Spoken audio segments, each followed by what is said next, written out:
back to another insightful episode of Me and My Health Stuff. I'm your host, Anthony Harcher. I'm a clinical nutritionist and lifestyle medicine specialist. Today, I'm sharing some insight in terms of workout hacks that will surely burn the most amount of calories. And in those workout hacks, I'm not only sharing about what type of workout to do, but also what to eat before, during, and after the workout, and also how to optimize recovery. So it's essentially going to be helping you with performance and or weight loss. Okay, so again, there's two different things, and I'm going to explain, depending on your goal, is important as to what you want to be taking away from this episode. So if you're coming into this episode looking to reduce weight, well, it's going to come with compromising performance potentially if you're just purely chasing that weight loss goal and you want that really quickly, right? However, if you're happy to have slower weight loss and have more higher performing workouts, then that is possible. So I'm going to share the food, the lifestyle, and also what optimizes weight loss in terms of workout routines. So let's get started with how we metabolize food. So when we metabolize food, the whole essence of eating food is to give us energy. Okay, we cannot create energy. We can only transform our food energy into energy that gives us motion. So how do we do that? We eat food and our body breaks it down. Eventually the food gets broken down into fatty acids, which goes through a process of beta oxidation, or they're broken down into glucose from carbohydrates, which then goes through a process of the Krebs cycle, essentially.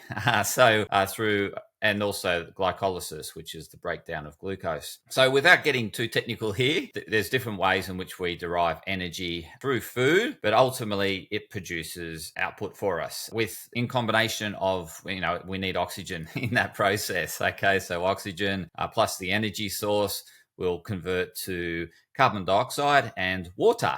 Okay, so that's essentially how we metabolize and produce energy. So in terms of performance, if you're looking for a higher performing workout, then in order to achieve great performance, the fastest way in which we derive and get energy is through burning glucose, carbohydrates. Okay, so if you're looking to really have a good workout, you want to make sure you have optimal glycogen stores. So your glycogen, which is stored glucose, is optimal. And that's through having a fairly carbohydrate rich meal the night before if you're training out, working out that next morning, or if you're competing the next morning. So that's where the carb loading comes from, right? And that's all around performance. However, if you're not chasing performance, then you limit your carbohydrates to encourage the body to derive its energy from fat stores. Okay, so if the body has depleted glycogen stores, then it's going to look for alternative forms. And this is what we call metabolic flexibility. So intermittent fasting or time restricted feeding, which is the proper name, but people call it intermittent fasting. Intermittent fasting is more the 5 and 2,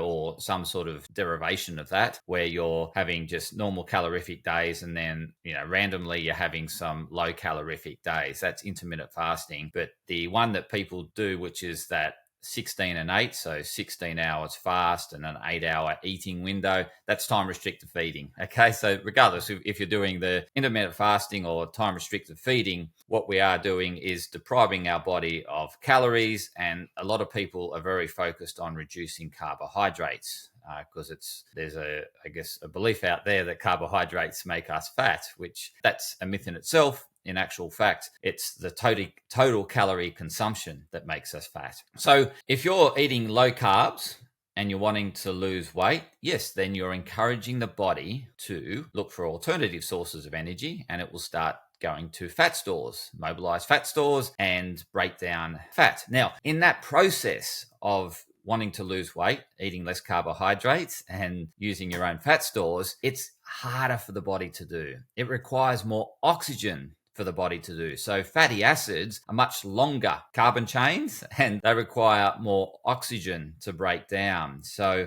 that requirement of oxygen then determines the intensity of the workout, right? So if you're wanting to do a high intensity workout on fat burning or, using fat stores, then it's going to be harder. Your output's not going to be great and you're going to feel it more, okay? Whereas if you have a body that's got full glycogen stores, lots of stored glucose, and it's readily available and the body can break it down easy with less oxygen, then you'll find that you perform better and you feel that was a good workout. Whereas you're in the fat burning phase, you're going to think, oh, that was a tough workout, right? With the fat burning, we can do it for longer, right? So it's more the endurance. Fat burning gives us the endurance, whereas the high performance comes from burning glucose. So that's really important to know because, some people want both and you sort of got to choose your goal. If your goal is weight loss, and you're wanting to burn fat and encourage fat burning, then eat less, work out, but expect a lower performing workout. Okay, don't expect a high performing workout running on a fuel that's harder to burn. You need more oxygen. And so it's really hard to do high intensity exercise with fat burning. It's much easier to do high intensity exercise burning carbohydrates. So if you're chasing a performance goal, then make sure your body or your diet has carbohydrates and that your glycogen stores are full. So hence, if we get down to what you should be eating before the workout, well, if you're looking to lose weight, then eating nothing is the preferential thing, okay? Because you're wanting to draw the energy from fat stores. And it's hard work. And this is the thing. When we're encouraging fat burning, it is harder. The body wants to keep the fat. It wants to burn the easy stuff, which is the glucose that requires less oxygen, okay? So if you're wanting performance, then yes, having some carbohydrates, certainly some glucose before the workout is ideal. So what's glucose? You're looking for easily accessible glucose or pure glucose in the form of high glycemic index foods, which is the foods that we're told not to eat or eat less of. But if you're a high-performing athlete, then high glycemic index foods are actually supportive because they give you better training performance and it will help you increase your VO2 max, which obviously helps you compete. So ideally, if you're looking for performance, eat glucose before the workout, and you want to minimize like fiber intake. So, eating an apple, it's harder to extract the energy from the apple because it's all bound up in the fiber, right? Or eating something if you're eating fat before your workout, then that's going to be hard for the body to extract, and it's actually going to slow your ability to do the workout because you're going to be so busy burning the fat or trying to break down the fat, digest the fat. So ideally, it is best to have sugar. So some small, whether it be a lolly like a snakes or anything high glycemic, honey, or something that's very, very high glycemic with low fiber. It could be white bread with honey and white bread, or it could be banana. Banana's a fairly high calorific, but then again, it's got fructose. Fructose is harder to access for the body. It needs to be broken down by the liver. So you want something that's going to be absorbed straight into the bloodstream. That's glucose, okay? And then your cells can easily get it from the bloodstream. So you need to work out whether you're wanting to perform well in that class or that training session, and therefore, yes, either have a big carbohydrate meal the night before, and then all that glucose will be stored as glycogen in your muscles and liver, and then you'll have access to that in the workout. If you want, you could have like a squeezy before the workout too, because that's basically going to go straight into your blood, that glucose, and then your body will be able to access the glucose and convert it to energy. Just wanted to share as to what you want to be eating before the workout. During the workout, well, it depends on the time duration of the workout, right? So if you're looking to burn fat, you're eating nothing during the workout, okay? You're accessing fat stores and breaking down fats. And yes, it's going to be hard work. So accept that. That's part of the journey, okay? So yes, you've had the pleasure of eating all the food and putting the weight on. Well, now it comes with the pain of trying to get it off, okay? So pleasure and pain, they come together. So during the workout, for those that are wanting to do a high performing workout, if you've had optimal, you've stored your glycogen or stored your glucose as glycogen, had a big carbohydrate meal the night before, then that's going to last anywhere between 45 and 90 minutes for a workout. But depending on the intensity, if it's a high intensity workout, then more the sort of 45-minute end. If it's a sort of moderate intensity, you'll probably get an hour. If it's low intensity, that glycogen stores before they're depleted will get you through at least 90 minutes. So, and then after that period of time, then your body's going to rely primarily on fat stores, okay? Because the glycogen's all used up, then it's going to look for muscle and fat stores. Burn fat and burn muscle or protein. Yeah, so that's how long you're going to get during your workout, depending on how intense the session is. Now, what's high intensity? High intensity is where your heart rate as a percentage of heart rate max, and I'll talk you through the equation. So heart rate max is 220 minus your age. That's your maximum heart rate, okay? And then the percentage range that you want to be in is somewhere between 75 and 95 for high intensity. Athletes will be pushing well above that, okay? But they have a higher heart rate reserve. And so this is how you truly calculate your intensity workout, or the zone of which you want to have your objective measure, which is measuring your heart rate. So if you've got a way to measure your heart rate in terms of the zone you want to keep that in, this is how you calculate it. So I've just walked you through how to calculate heart rate max, which is 220 minus your age. And then you want to calculate your heart rate reserve, which is the max minus, so your maximum minus your resting heart rate. So your resting heart rate's at rest. So ideally, when you're getting up in the morning, that's your heart rate when you're lying in bed, okay? Or when you've been at rest for a period of time, then you calculate your resting heart rate. So athletes have much lower resting heart rates, so their heart rate reserve is much larger. Those that aren't the true athlete, or the more the weekend warrior, you have a lower heart rate reserve. So then you take the percentage. So if I want to work out at 85% max, then I'm taking 85% of that heart rate reserve figure, okay? And then you add back on your resting heart rate, okay? So you can there's some websites that enable you to calculate your training interval zone. If you want a less accurate sort of calculation, then you can just take the percentage of your maximum heart rate. It's not ideal, but it's good enough, right? So you can just take 85% of the maximum heart rate, which is 220 minus your age. Then you want to keep your intensity somewhere between 75 and 85% of your maximum heart rate if you're using the more simpler equation. But the ideal equation is obviously calculating your heart rate reserve and then adding back on taking a percentage of that and then adding back on your resting heart rate. Okay, so that's going to give so if you're doing high intensity, anywhere between 75 to 85% intensity, and that's where your body's going to primarily want glucose burning, right? It wants to go through a period of burning glucose because that's going to give you that sort of output, be able to work in that range of maximum heart rate. It's going to be harder to work in that high intensity interval for a long period of time when you're relying on fat reserves. Okay, so it's much easier to burn fat in the lower intensity areas because the lower intensity workouts, we're getting in more oxygen, okay? And there's less demand from the body in terms of using that oxygen to create energy. So we have this surplus oxygen or the oxygen saturation to actually burn fat. I primarily burn fat when we're doing lower intensity workouts. So when you're doing low to moderate, so low's anywhere between 50 and sort of 65% of that calculation I've shared, or moderate is between 64 and 75% to be precise. But the best way to gauge it is low intensity means that you're essentially not out of breath. You can just keep walking and you're talking freely and you don't really feel like you're trying to catch your breath, okay?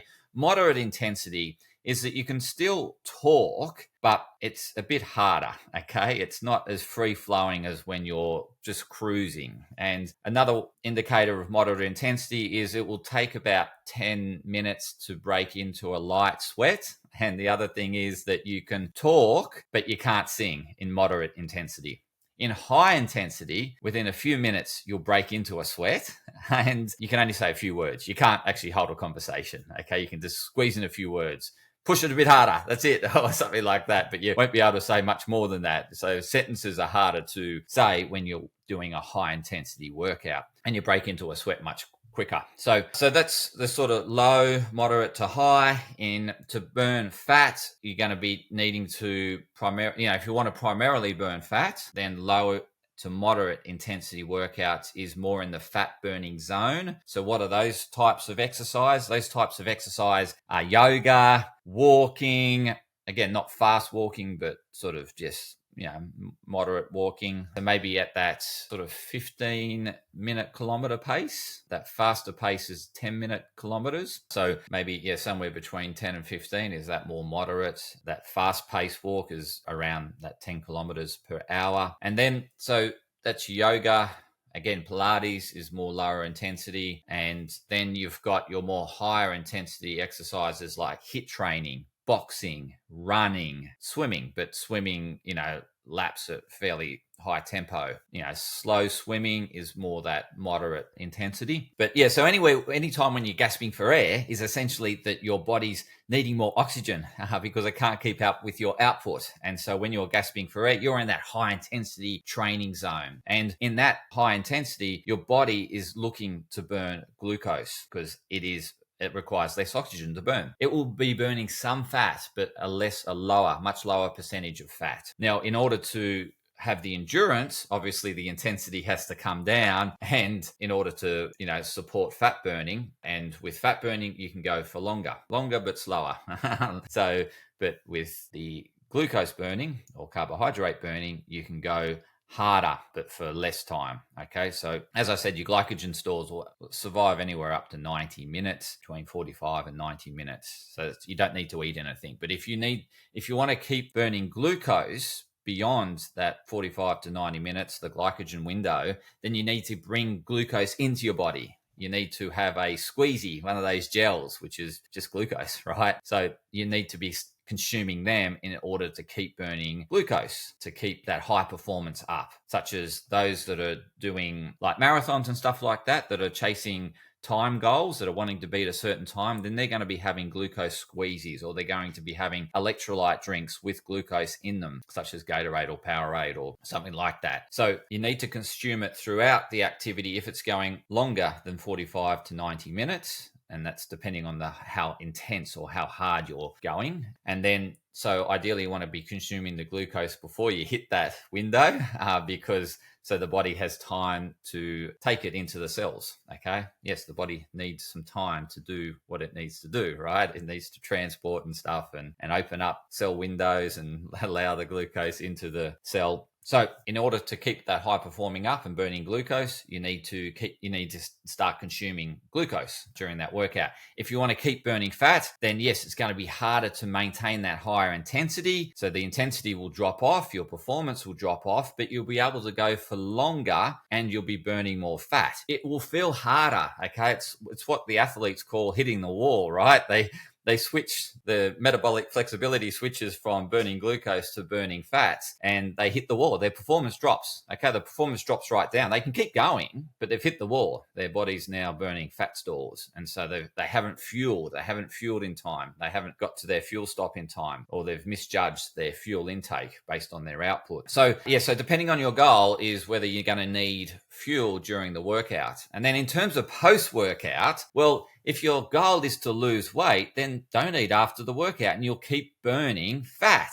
Okay. Your body's in fat burning mode, but don't expect high output. Don't expect to feel great. Okay. Because you're burning fat. It's hard work. Okay. Your body will get better at burning a fat the more it's reliant on fat to burn. It gets good at burning fat, but that takes time. That takes an adjustment and adaptation, and adaptation takes time. So if you keep working at this, you'll find it's easier to burn fat, but initially it's hard. It's hitting the wall. Okay. So post-workout, if you don't consume any food post-workout, yes, you'll hit the wall and your energy will go down. But if you persist, you'll keep burning fat and you'll start to get better at burning fat, and you will pick up a bit, but not as optimally as what you will if you're got some carbohydrates in the body. Again, if you're wanting performance, then after the workout, you want to consume carbohydrates straight away to replace the used up glucose that was in store as glycogen. Okay, so you want to replenish your glycogen stores by consuming carbohydrates post workout, and then that will fuel you for your next workout, because a lot of these athletes do a morning workout, afternoon workout, so they need to replace that glycogen that's been used up, fill it back up again. So it depends on your goal. It depends on the performance output. So in summary, and summarizing this up, well, if you're wanting performance, then consume carbohydrates. You can consume them the night before or pre-workout, or during the day. You want to be consuming carbohydrates before you work out in the afternoon. That will give you performance, and you'll feel great, and it will feel a lot easier. Versus the contrary, if you're wanting to burn fat, then eating less before workout, then you're going to be reliant. Your body's going to be reliant on grabbing it from fat stores.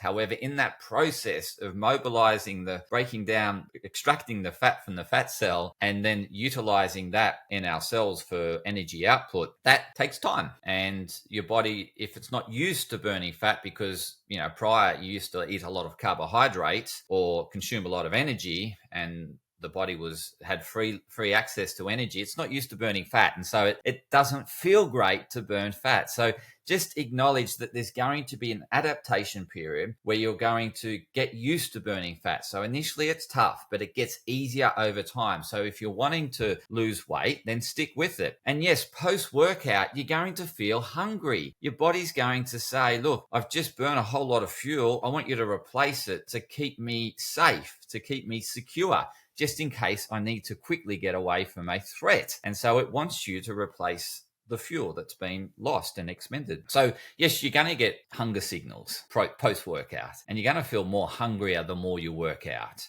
because you're consuming energy. But if you want to burn fat, best to put up with the hunger signals and endure it and drink water.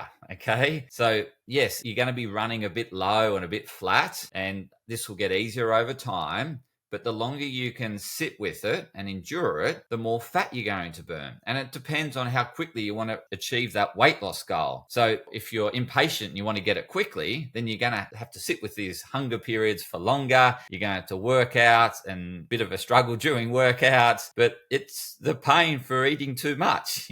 You're wearing the consequence from eating too much, because it's difficult to lose it. It's easy to put it on because it's pleasurable, right? But trying to get it off is quite painful. And so be willing to endure the pain in order to get back to where you want to. So what my daughter says, suck up the hunger signals, okay? Just suck it up, breathe through it. I find if you distract yourself and do something that's important to you, an action that you really enjoy doing, such as I love doing these podcasts. I'm not even thinking about food when I'm doing these podcasts. Then you can delay having food and then forget about it. And then that hunger signal won't come back until you're bored again. Okay. So if you stay on priority and doing things that are important to you, then that hunger signals will be delayed. It's going to be pushed back and pushed back. But then again, it can hit you in the evening, and then you might succumb to it and just give in. Okay. So it really, I think ideally it's a lot easier to lose weight when you've got a longer time frame. So having some more patience and seeing it as a long-term goal is so much easier, because you can enjoy your workouts and still be burning fat, but you're just slowly burning it over time. You can have a bit of food post-workout, so you're not optimizing fat burn, but you're feeling better because you got more energy and you're feeling a bit up, as opposed to just feeling quite sluggish because you haven't eaten anything and your body's just enduring trying to grind that fat out and burn that fat. So I recommend you actually push out the time duration of your goal. Find a routine that works for you in terms of you enjoying your workouts. You still got energy post-workout because you're not starving yourself for a long duration, and just accepting that it's going to be a longer journey, but a more satisfying journey. So if you want a quick fix, then you've got to put up with a lot of pain. If you are happy to play the long game, then you don't have to endure as much pain and you play the long game, but it will happen over time. You'll just slower, you'll lose the weight slower. And in actual fact, a more sustainable weight loss is between 0.5 and a kilo per week, as opposed to losing 6 kilos a week. Losing 6 kilos a week is a lot of pain, okay? If you want to just do it over a longer period of time, it's much easier and it's much more sustainable, because what will happen, you push yourself to achieve that weight loss and then you think, well, I've lost all the weight, I'm going to reward myself. And then that reward you tend to overdo the reward, okay? Because you've been starving yourself, you've been slogging it out. So you tend to overcompensate the reward and then you actually put the weight back on. Whereas if you take a longer term approach, a more like a journey as opposed to a destination, then you enjoy the journey and it's satisfying and you can keep it up and you can keep doing it, as opposed to that quick fix is unsustainable. You can't do it and you'll probably end up going back to what you're doing previously and gain all the weight back on and some more. Okay, so I much prefer you set realistic, sustainable goals and see it over a longer duration and enjoy the journey. So I hope this is really helpful in terms of the weight, the workout hacks in order to optimize weight loss and what to eat before, during, and post-workout. In addition to post-workout, recovery is important. So making sure you're getting the blood ox, you're helping balancing the pH, because when we do workouts, we do a bit of anaerobic burning. So we're burning fuel without oxygen. That creates acid, lactic acid, okay? And that lactic acid can create that acidosis within us, creates a pH imbalance. So it's important to do some breathing exercises afterwards, get your breath back into order so it's not panting, and restore order to your breath. Do some long exhales. Exhaling the carbon dioxide reduces the blood alkalinity, reduces the lactic acid buildup. So long exhales reduces the blood acid and increases the alkalinity. And so eventually you'll get back to more rhythmic breathing, which is the same inhale and exhale. The other thing is making sure you're having a bit of protein post-workout, some carbohydrates, and again, lots of fruit and vegetables to help with the restoration, and making sure you get all the micronourishment to support the macro nourishment. So I just want to leave it there today. And sleep obviously is really important. I've spoken a lot about sleep in previous episodes, so I won't go on about the sleep, but making sure you have a good recovery and that you have a good balance rhythm of exercise. So if you're doing a high intensity workout one day and you're feeling a bit sluggish the next day, then not to flog yourself, do a lighter session the next day. So finding a nice rhythm during your week so you can optimize your energy so you feel good, okay, as opposed to constantly feeling flat. And that's because you keep doing too much high intensity exercise and you're chasing that short-term goal. Go for the long-term approach, more sustainable approach, and you'll be able to endure it with more satisfaction, and ultimately you'll get your goal. So that's really it for this week's episode of Me and My Health Up. Appreciate your ears. Please share it with others that want a more balanced insight around exercise and nourishment. And until next time, enjoy your journey, your healthy journey, and take care. Bye for now.